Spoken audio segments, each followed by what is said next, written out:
Jolt, why don't you introduce the Jolt, because I didn't wrap up the book. You're going to wrap up, Mike? Well, behind the curtain there's going to be stuff you don't want to see.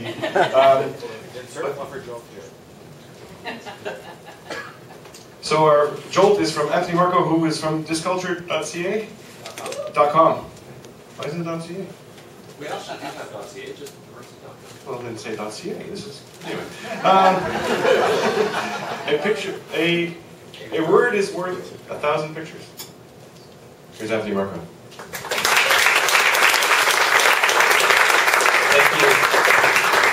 This is the most expensive note card I've ever had in my life. I was told I couldn't use any kind of screens up here for the Jolt, so this is what I'm going with. I'm an English teacher by trade, and sometime in my English learning life, I heard about the idea of reader response theory. And some of you may be familiar with that, some of you may not have been. But before I get there, I hate starting with a quote. Aristotle once said that nature abhors a vacuum.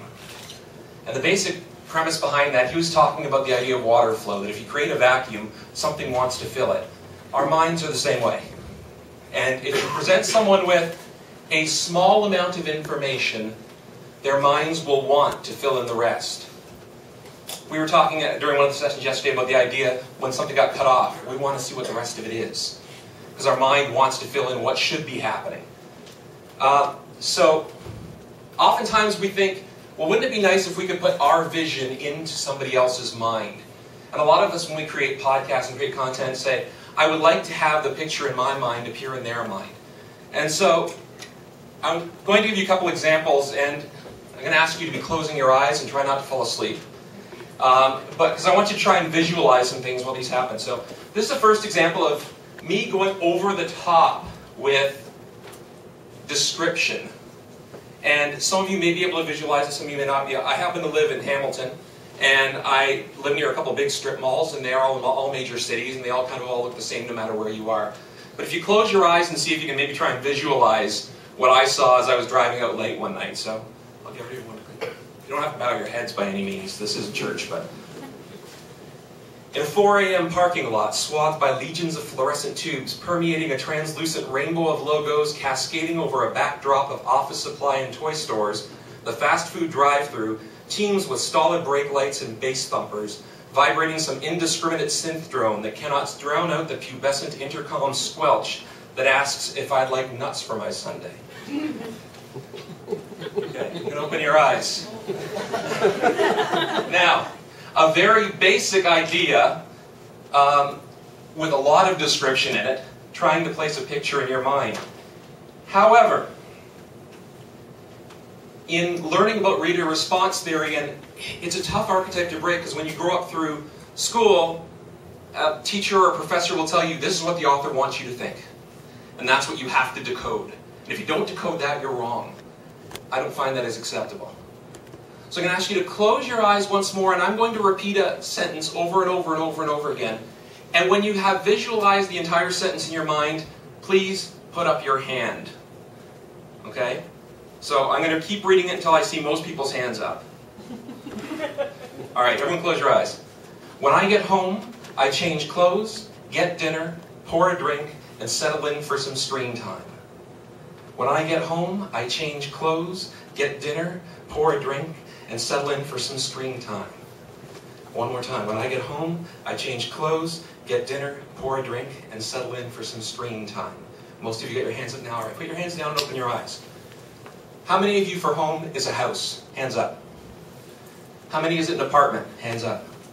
How many of you otherwise? Okay? Alleyway.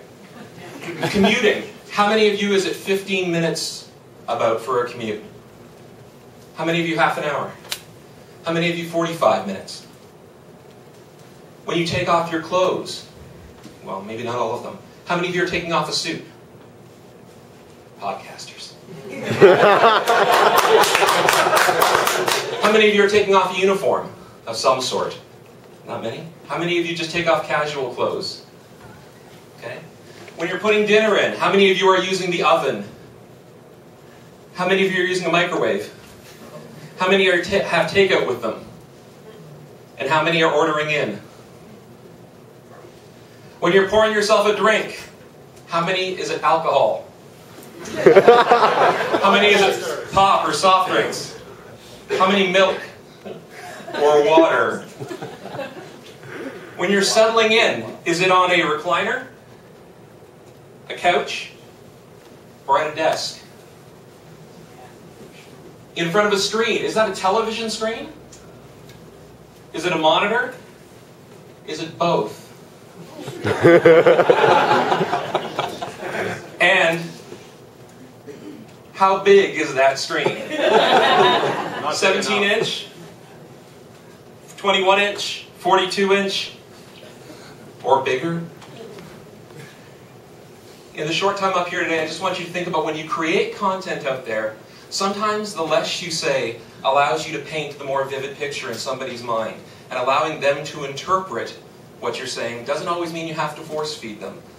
You can create some incredibly vivid pictures by just saying the right word. And when you start to think of the big words like sexism, racism, or PAB2010, everyone's going to have a different vision of that when they leave this place. So thanks very much for listening.